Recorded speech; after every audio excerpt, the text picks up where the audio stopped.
बिस्मिल्लाहिर्रहमानिर्रहीम। अस्सलाम वालेकुम व्यूअर्स, मैं हूं आपका होस्ट नवाज़ खान। आप देख रहे हैं अटक न्यूज़ नेटवर्क और यूट्यूब चैनल अटक अपडेट। व्यूअर्स, हमारी हर मुमकिन कोशिश रही है अटक व छछ की सरजमीन पर जन्म लेने वाले ऐसे सपूतों को खराज तहसीन पेश किया जाए, उनको अपने यहाँ मदहू किया जाए जो मुल्क व कौम का नाम रोशन करने में पेश हैं।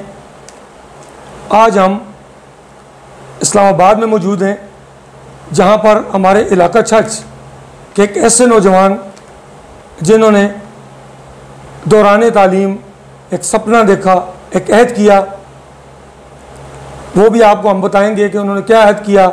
आया वो जो सपना देखा था उनका पूरा हुआ। मेरे साथ इलाका छछ की सरजमीन पर जन्म लेने वाले एक ऐसे नौजवान मौजूद हैं, माहिर नफ्सियात डॉक्टर आफ्ताब हुसैन। हम आज इनसे बात भी करेंगे कि जो इन्होंने ख्वाब देखा, जो कोशिश की, अल्लाह ने इनको उसमें कितनी कामयाबी दी, हम इस पे बात करेंगे। तो मैं डॉक्टर साहब बहुत मशकूर हूँ आपका, आपने हमें कीमती वक्त दिया। हमें आप पे नाज है कि आप इलाका छछ से बिलोंग करते हैं। तो डॉक्टर साहब माशाल्लाह आप माहिर नफ्सियात हैं, तो कितने अरसे से यहाँ पे इस फील्ड में काम कर रहे हैं? कुछ थोड़ा सा अपने हॉस्पिटल के हवाले से अपने व्यूवर्स को कुछ बताना चाहेंगे तो क्या कहना चाहेंगे?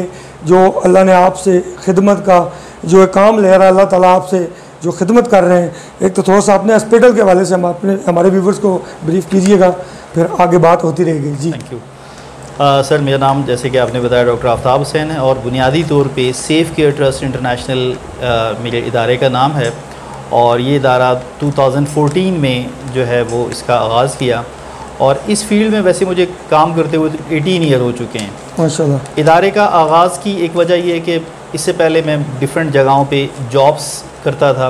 अब ड्यूरिंग जॉब आपको पता है बहुत सारी मुश्किलात का सामना करना पड़ता है। आप देखते हो कि एक पेशेंट है, उस पर आप काम करना चाह रहे होते हो, लेकिन मालकान एसएच उनका ज़्यादा चूँकि वो फाइनेंशियल इश्यूज़ होते हैं, जिसकी वजह से वो उनका ये होता है कि मतलब अर्निंग का जो सोर्स है वो उनका बना रहे और मरीज़ों पे जो है वो काम ना हो। तो मुझे एक अंदर से लाइक फीलिंग डेवलप होती थी कि यार कि एक जो है ना अपने इन मरीज़ों के लिए, इन लोगों के लिए, क्योंकि ये एक मुआशरे का ना एक बहुत आप समझिए पिसा हुआ तबका है। हम लोग जो बुनियादी जिस लॉट को देख रहे हैं वो साइकेट्रिक पेशेंट यानी कि नफ्सियाती बीमारियों में मुब्तला मरीज़ जैसे कि schizophrenia, depression, bipolar disorder, anxiety disorder और इससे रिलेटेड इश्यूज़ और एडिक्शन, स्पेशली जो आजकल हमारे नौजवान नस्ल में बहुत तेज़ी से फैल रहा है, जिसे मुख्तलिफ़ तरह के नशे जिसमें आइस, चर्स, हेरोइन और आजकल मॉडर्न नशे बहुत सारे आ गए हैं। क्रिस्टल आप देखें, ये एस्टेसी पिल्स हो गई और बहुत सारी टैबलेट्स वगैरह जो आ चुकी हैं नई से नई, तो उनमें मुब्तला मरीज़ों का दाखिल करके इलाज किया जाता है। हम लोग ना सिर्फ दाखिल करते हैं बल्कि आउटडोर बेसिस पे भी डिपेंड अपॉन सिवियरिटी कि इस शख्स को किस तरह के इलाज की ज़रूरत है। अगर उसको दाखिले के इलाज की ज़रूरत है तो हम उसका दाखिल करके इलाज करते हैं और अगर उसको आउटडोर बेसिस पे ट्रीटमेंट की ज़रूरत है तो वो हम सबसे पहले असेसमेंट करते हैं। तो असेसमेंट के बाद ये डिसीजन किया जाता है कि ये किस तरह के ट्रीटमेंट में ये शख्स जाएगा। ठीक। अच्छा डॉक्टर साहब ये बताइएगा कि जिस तरह शुरू में मैंने आप इंट्रो में बताया कि डॉक्टर साहब का ताल्लुक इलाका छछ से, तो जब माशाल्लाह आप ज़ेर तालीम थे तो उस वक्त क्यों कर ख्याल आया इस शोबे को चॉइस करने का? दीगर भी शोबे थे तो आपने माहिर नफ्सियात ही को क्यों चुना? सर ये एक बहुत दिलचस्प कहानी है। अब मतलब अगर मैं अपने गाँव की बात करूँ तो वहाँ हम 2-3 जवान ऐसे थे जो हमारे पेरेंट्स बताते थे कि बहुत काबिल हैं और वो ख़ुद भी मैंने देखा, उनकी हिस्ट्री देखी और मेरी अपनी फैमिली में भी 1-2 लोग मौजूद थे कि जो इस मसाइल का शिकार थे और उनको वो ड्यू रिस्पेक्ट नहीं दी जाती थी। मुआशरे ने यूँ समझ लें कि उनको बिल्कुल अलग थलग कर दिया, इग्नोर किया जाता है, बिल्कुल इग्नोर किया जाता था। आप यूँ समझ लें कि बहुत सारी चीज़ों में उनके साथ ज़्यादती होते हुए देखना, बस वो रोड्स पे फिर रहे हैं और लोग सिर्फ उनकी पुरानी स्टोरीज सुना रहे हैं कि ये ऐसा था ऐसा था।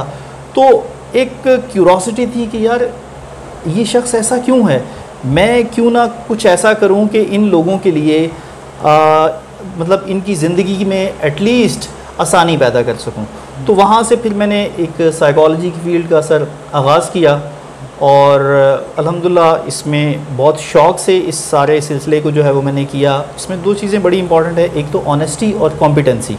और सबसे बढ़ के पेरेंट्स की दुआएं और खुदा ताला की तरफ से जो है, मैं ये समझता हूँ कि ये जो सारा काम है ये कोई मेरा अपना कमाल नहीं है, खुदा ने इस काम के लिए मुझे चुना है और अपनी तरफ से ऑनेस्टी से और कॉम्पिटेंसी से काम करते हैं। और मरीज़ों की मतलब अब तक आप यूँ समझ लें कि हज़ारों की तादाद में मरीज़ अल्हम्दुलिल्लाह हम ट्रीट कर चुके हैं और फर्दर कर भी रहे हैं। ना सिर्फ पाकिस्तान के बल्कि इंटरनेशनल पेशेंट्स भी, उनको भी अल्हम्दुलिल्लाह हम देख रहे हैं। लाइक डिफरेंट कंट्रीज़ के जो है वो फॉरेनर पेशेंट, ना सिर्फ पाकिस्तानी नेशनैलिटीज़ के, आप यूँ समझ लें कि दूसरे जैसे हमारे पास टर्की से, लाइक कनाडा से, और उसके अलावा मालदीव और डिफरेंट नेशनैलिटीज़ के पेशेंट्स हमारे पास आते हैं सर। अच्छा डॉक्टर साहब ये बताइएगा कि जिस तरह मैंने पहले भी आपसे बात की कि शुरू में कि जो मुआशरा में आइस जी सर मंशियात के पेशेंट हैं लोग उनकी केयर नहीं करते, तो इसकी केयर के हवाले से क्या मैसेज देना चाहेंगे पेरेंट्स को?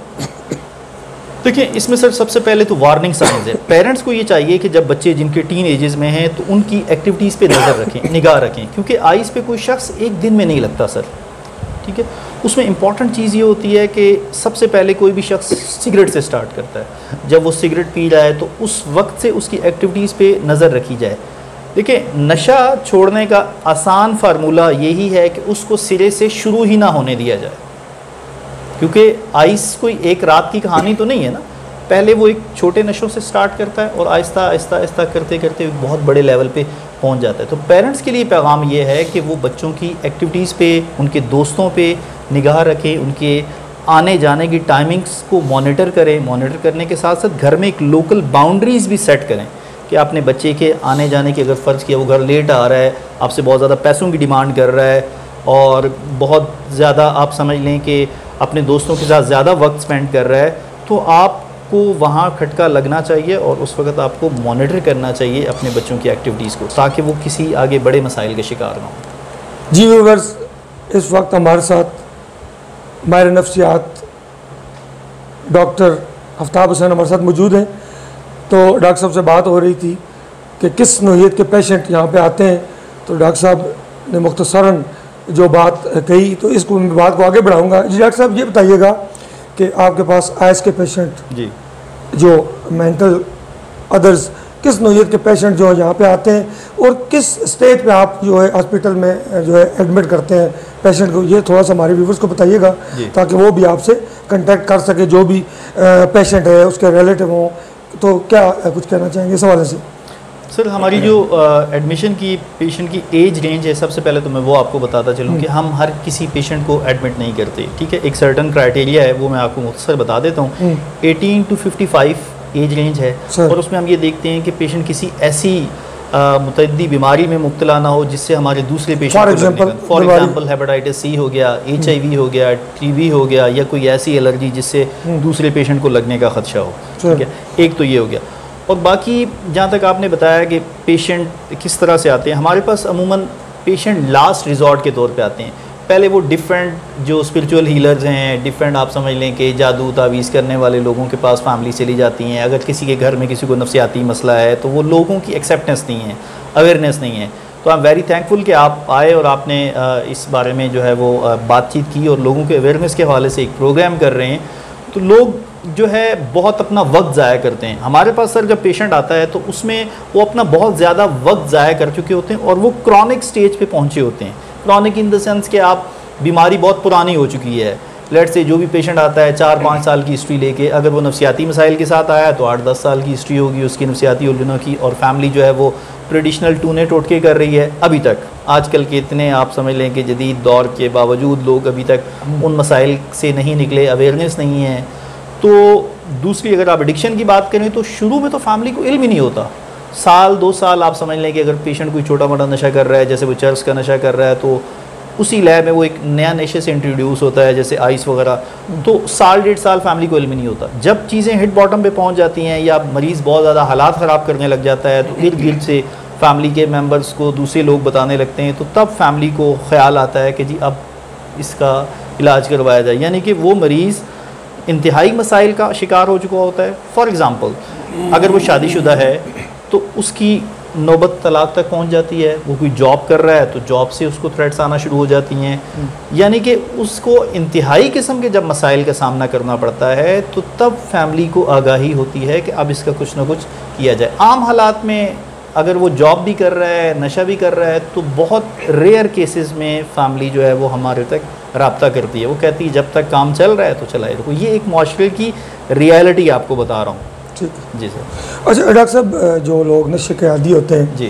तो ज़ाहिर है नशे का आदी इंसान एक जिंदा नाश की मानद होता है। एग्रीड। तो उसकी पूरी फैमिली जिस ज़हनी कोफ्त, जिस मुश्किलात, जिन परेशानियों से वो गुजर रही होती है, उन्हीं को पता होता है। तो जो लोग उस पेशेंट से मायूस हो जाते हैं, आप क्या नवीद देना चाहेंगे ट्रीटमेंट के हवाले से? क्या उनका इलाज मुमकिन है? जिसको वो जिंदा लाश समझ रहे होते हैं, अगर वो आपके हॉस्पिटल में लाया जाए तो क्या नवीद सुनाना चाहेंगे उन लोगों को जो मायूस हो चुके हैं?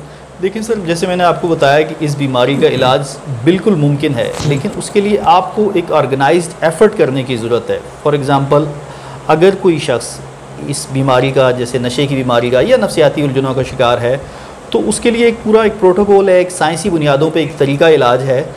उस तरीका इलाज को अगर फैमिली फ़ॉलो करती है हमारे पास या किसी भी ट्रीटमेंट सेटअप में जहाँ इस तरह के मरीज़ों का इलाज हो रहा है, लेकर के जाती है, तो उसका मुकम्मल इलाज हो जाए तो मरीज़ की क्वालिटी ऑफ लाइफ, जिस शख्स को आप जिंदा लाश की बात कर रहे हैं, वही जिंदा लाश एक मुआशरे का कारामद शख्स बन सकता है। अच्छा, शहरी बन सकता है। जी, और हमारे बहुत सारे सर पेशेंट रिकवरी में हैं, माशाअल्लाह। हज़ारों की तादाद में, कुछ यहाँ पर हैं, कुछ बाहर हैं, और वो अपनी बहुत अच्छी ज़िंदगी गुजार रहे हैं। अच्छा डॉक्टर साहब, माशाल्लाह आपको जब हम इस्लामाबाद में एंटर हुए तो हमने बाहर जो बोर्ड देखा उस पर सेफ केयर ट्रस्ट मुझे नज़र आया, बड़ी खुशी हुई। ये आपने माशाल्लाह जो अपनी हॉस्पिटल की बुनियाद रखी, आप उसके डायरेक्टर हैं। जी सर। तो सबसे पहले तो मैं आपको मुबारकबाद भी दूंगा। इलाका छछ के लिए बहुत बड़ा एजाज़ है कि छछ का एक नौजवान यहाँ पे इस्लामाबाद में मुल्क व कौम की खिदमात सर अंजाम दे रहा है। एक तो ये बताइएगा कि इसका नाम कैसे तजवीज़ किया, आपने किया या किसी दोस्त बाब ने या आपकी फैमिली ने? दूसरा मेरा सवाल यही है आगे कि क्या इस हॉस्पिटल में अंदरून मुल्क की जो मरीज़ हैं उन्हीं का इलाज होता है या बैरून ममालिक से भी कुछ लोग आते हैं? जी सर, आपका जो पहले सवाल कि सेफ केयर का नाम कैसे रखा गया, तो सर किसी भी चीज़ का नाम, किसी शख्स का नाम, किसी इदारे या किसी भी चीज़ का नाम, वो उसकी पहचान होता है। Correct. तो ज़ाहिर है इसके पीछे बड़ी एक दिलचस्प कहानी थी, बहुत काफ़ी टाइम लगा। आप यकीन कीजिएगा कि नाम रखने में कम से कम मुझे 4-5 महीने लग गए। उसमें डिफरेंट लोगों से डिफरेंट सर्च की, डिफरेंट अपने जो कोलीग्स थे, डॉक्टर, बाकी लोग, हाँ, आइडियाज़ दिए गए। तो लगा कि अब फिर नाम के बाद लोगों की बारी आई कि ऐसा नाम रखा जाए कि जिसको देखते साथ ही पता चले कि ये किस तरह की फैसिलिटी है। सेफ केयर का नाम तो रखा गया, अब बारी आई लोगों की। अब लोगों में मैंने जैसे एक स्टार्ट में हम लोगों ने एक एफर्ट की, लोगो बनाया, जैसे एक हाथ थे और ब्रेन हमने वो रखा हुआ। अब फिर उसमें मेरा एक पेशेंट जो रिकवरी में था, मैं उसको क्रेडिट ज़रूर देना चाहूँगा नाम लिए बगैर, उसने, वो डिज़ाइनर था, उसने थोड़ी सी चेंज करके लोगो बनाया और लोगो एग्जैक्टली नाम के साथ मैच करता है। लाइक ब्रेन बीच में है और उसकी केयर हो रही है, सेफली केयर हो रही है, तो वो एग्जैक्ट उसके नाम के साथ मैच कर रहा है। सेकंड जो आपका सवाल था कि जी इस सारी काविश के पीछे किन लोगों का, ऑब्वियसली सर मेरी फैमिली, मेरे पेरेंट्स, मेरे दोस्त, मेरी वाइफ, ये इन सब लोगों की एक कलेक्टिव इमोशनल सपोर्ट, ठीक है, इमोशनल सपोर्ट इन सब लोगों की जो है वो थी, जिसकी वजह से आज अल्हम्दुलिल्लाह हम तरक्की की मंजिल तय कर रहे हैं। जी सर। ठीक। दूसरा बात की कि अंदरून मुल्क की बात की मैंने, या बैरून ममालिक से पेशेंट जी बिल्कुल आपके पास आते हैं? देखें, हमारा जिस तरह का सेटअप है इसमें बाउंड्री कोई नहीं है, अंदरून मुल्क की बात नहीं है, हमारे पास बैरून मुल्क से भी डिफरेंट नेशनैलिटीज़ के, एक तो ड्यूल नेशनल हुए, जैसे पाकिस्तानी नेशनल भी है, दूसरे, लेकिन हमारे पास ना सिर्फ वो लोग आते हैं बल्कि दूसरी नेशनैलिटीज़ के जिनका पाकिस्तान से कोई लेना देना नहीं है। वो हमारी वेबसाइट मौजूद है, उस पर ईच एंड एवरीथिंग इन्फॉर्मेशन मौजूद है, वहाँ से हर चीज़ को देख के, रिव्यूज़ देख के लोग हमारे पास आते हैं। और अल्हम्दुलिल्लाह हम इस वक्त तक फॉरेनर पेशेंट की अगर मैं आपको तादाद बताऊँ तो कम से कम 200 से 250 के दरमियान जो है वो फॉरेनर पेशेंट्स हम अब तक ट्रीट कर चुके हैं। 2014 से लेकर अब तक मैं सिर्फ फॉरेनर पेशेंट की बात कर रहा हूँ। वैसे अगर आप टोटल पूछें तो तकरीबन अराउंड 4500 के करीब जो है वो टोटल हम पेशेंट्स इन पेशेंट ट्रीट कर चुके हैं। ज़बरदस्त। अच्छा डॉक्टर साहब, ये बताइएगा कि जो हमारे माशरे के अंदर एक बात कही जाती है, जो लोग इस पेशेंट की ट्रीटमेंट के हवाले से आगाही नहीं रखते जी, उनमें यही तसर पाया जाता है जिसको हम कहते हैं चेमगोइयाँ। जी, आसान सलीस में बात करना चाहूँगा कि वो कहते हैं जी जो नशे के आदी जो पेशेंट होते हैं उनकी ट्रीटमेंट जो की जाती है वो भी नशे से की जाती है। तो इस आगाही कुछ देना चाहेंगे हमें कि वाकई आया नशे के पेशेंट का इलाज नशे से किया जाता है, या वो जो तसर या जो चेमगोइयाँ की जाती है माशरे में वो गलत हैं, अफवाहों की हद तक हैं? इस हवाले से आप क्या कमेंट करना चाहेंगे? देखिए सर, ये सबसे पहले जैसे आपने कहा, ये अफवाह तो होती वो है कि जिसकी कोई बुनियाद नहीं होती। ठीक है, ऐसा हरगिज़ कुछ नहीं होता कि नशे की बीमारी का ट्रीटमेंट जो है वो नशे से ही किया जाता है।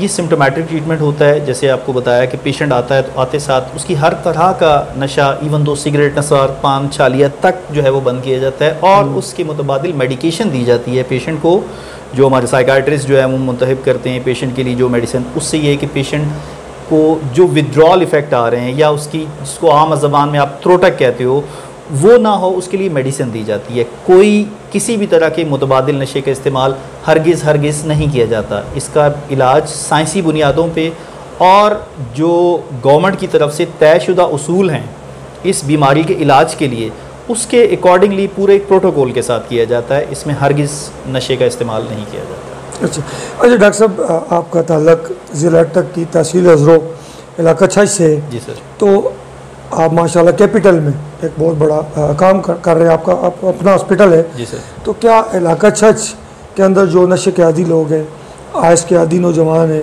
उनके पेरेंट्स मायूस हो चुके हैं, वो यहाँ तक पहुँचने में जो है वसाइल नहीं रखते, तो क्या आप इलाका छज में भी कुछ फ्री कैंप लगाना चाहेंगे? जी बिल्कुल सर। इलाका छज मेरा, अभी भी जब भी कोई मेरे इलाके का पेशेंट आए तो हम उनको बहुत मतलब आप समझ लें कि अप्रिशिएट इस सेंस में करते हैं कि एटलीस्ट उन्होंने एक ट्रीटमेंट का रास्ता अपनाया और अपने लोगों को सर्व करने के लिए, जैसे मैंने इस फील्ड का आगाज़ ही अपने लोगों को देखकर ही किया, तो मैं यकीनी तौर पे आप मीडिया के ताउन से इस कैंपेन को हम कोशिश करेंगे कि मंथली बेसिस पे कोई ऐसा आप लोगों के साथ लाइजन डेवलप हो जाए कि ज़्यादा से ज़्यादा लोगों तक ना सिर्फ आगाही हो बल्कि उनका ट्रीटमेंट भी जिस लेवल तक हम हेल्प कर सके उनकी हेल्प करेंगे। ठीक हो गया जी। व्यूअर्स, आपने सुना हमारे साथ जो है safe care trust international Islamabad के डायरेक्टर डॉक्टर आफ्ताब हुसैन मेरे गुफ्तगू थे। आज हमने मुख्तसर इनका इंटरव्यू लिया। हमारी दिली दुआ है कि इलाका छज के ये नौजवान जो मुल्क व कौम के लिए और परेशान हाल पेशेंट की खिदमत का जज्बा लेके जो है वो मैदान अमल में रवा दवा हैं। रब करीम इनका हौसला जो है वो बुलंद रखे ताकि ये बेहतर से बेहतर अंदाज में इलाका अवाम, ख़ुसूसन अटक छज की बात भी करना चाहूँगा, वहाँ की जो है खिदमत कर सकें और पूरी दुनिया में पाकिस्तान का नाम इसी तरह रोशन करते रहें। इन्हीं अल्फाज के साथ मुझे और मेरे मेहमान गिरामी डॉक्टर आफ्ताब हुसैन को दीजिए इजाज़त। अपना और प्यारे पाकिस्तान का रखेगा ख्याल। खुदा हाफिज़।